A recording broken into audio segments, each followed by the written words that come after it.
Alô, meus queridos irmãos da Oásis de Deus, a paz do Senhor Jesus Cristo. Esse é o seu momento EBD Oásis de Deus.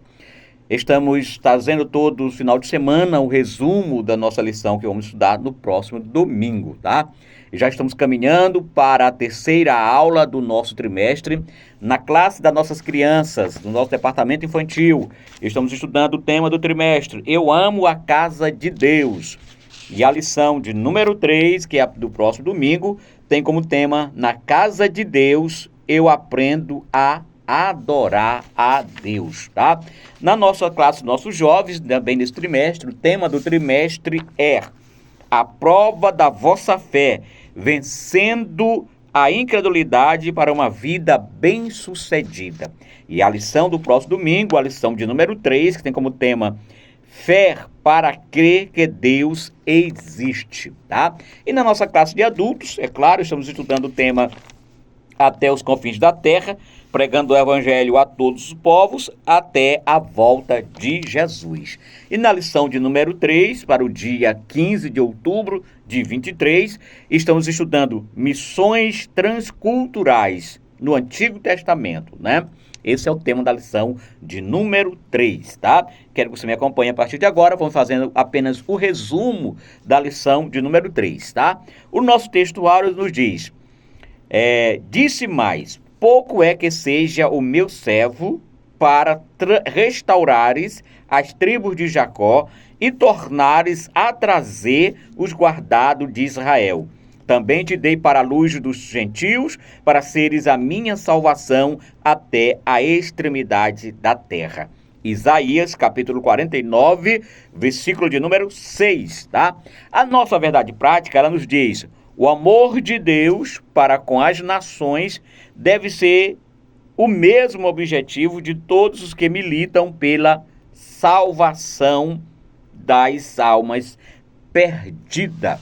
Queridos irmãos, queridas irmãs, nesta lição veremos que Deus escolheu a nação de Israel, um povo, escolhido por Deus, com propósito definido. Qual é esse propósito, queridos? Propósito missionário. Porque era o plano de Deus, sem sombra de dúvida, reconciliar a humanidade com o Criador. Não é? E este plano foi estabelecido desde o princípio, desde a queda do Adão na sua presciência, Deus já estabeleceu esse plano, porque esta era a sua vontade, a vontade de Deus, que o seu povo divulgasse às demais nações, tá bom? No decorrer, querido, da humanidade, da história, nós percebemos que esta missão ela não foi acolhida, sobretudo pelo povo escolhido, o povo de Deus, o povo chamado israelitas, não é? Haja vista que as muitas vezes que o Senhor os repreendeu para que não se contaminasse com as religiões pagãs que habitavam ao seu redor, tá? Os diversos eventos que ocorreram, na história de Israel, como a majestosa libertação dos hebreus da escravidão no Egito, as vitórias alcançadas durante a ocupação da Terra Prometida, marcaram a nação de Israel. Não somente isso, mas serviram, amado professor, amado aluno, como testemunho às gerações seguintes.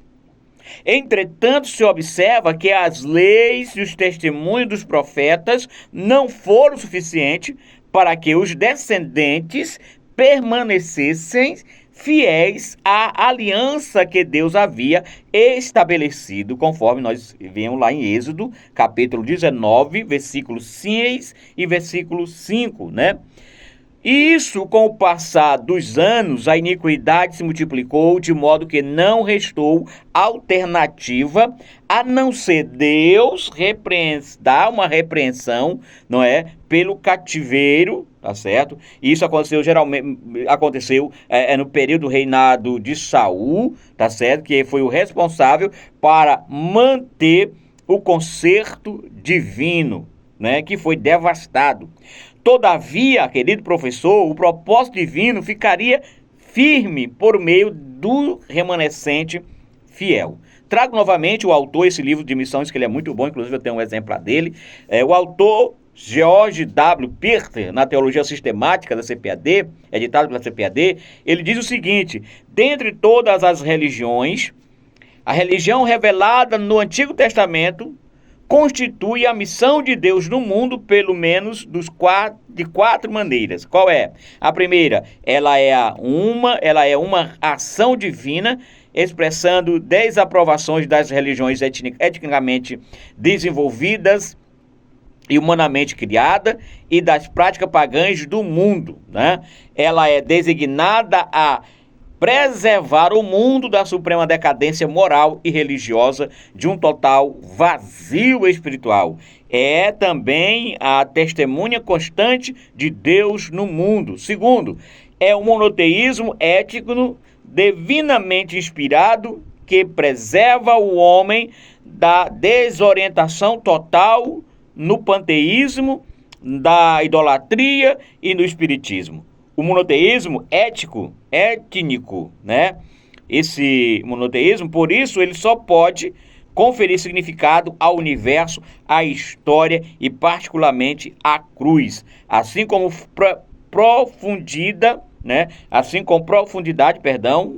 profundidade ao Evangelho da Graça. E terceiro, o autor diz que é a religião, que ela é a criação de Deus para sustentar a esperança divinamente inspirada no Redentor prometido, que salvaria a humanidade da condição do pecado e destruição e restauraria a sua glória, seu propósito e seu significado originais. E por fim, o autor George Peter, ele coloca que é o chamado, que essa religião apresentada no Antigo Testamento é o chamado divino de uma minoria seletiva usada como instrumento capaz de gerar um ímpeto e eficaz missionário na humanidade, almejando a bênção e salvação para toda a humanidade. Tanto, querido professor e aluno, tanto as vitórias de Israel quanto a sua queda serviram de testemunho para que as outras nações soubessem que o relacionamento com Deus não pode ser estabelecido de forma superficial ou de forma inconstante, tá certo? Para mais informação da nossa aula, dessa aula maravilhosa, Missões Transculturais, eu te convido, meu querido irmão, minha querida irmã, a estar em uma escola bíblica dominical nesse domingo na nossa congregação Oásis de Deus. Escola Bíblica Dominical, bênção de Deus, responsabilidade minha e sua. Um forte abraço e até domingo de manhã na nossa Escola Bíblica Dominical.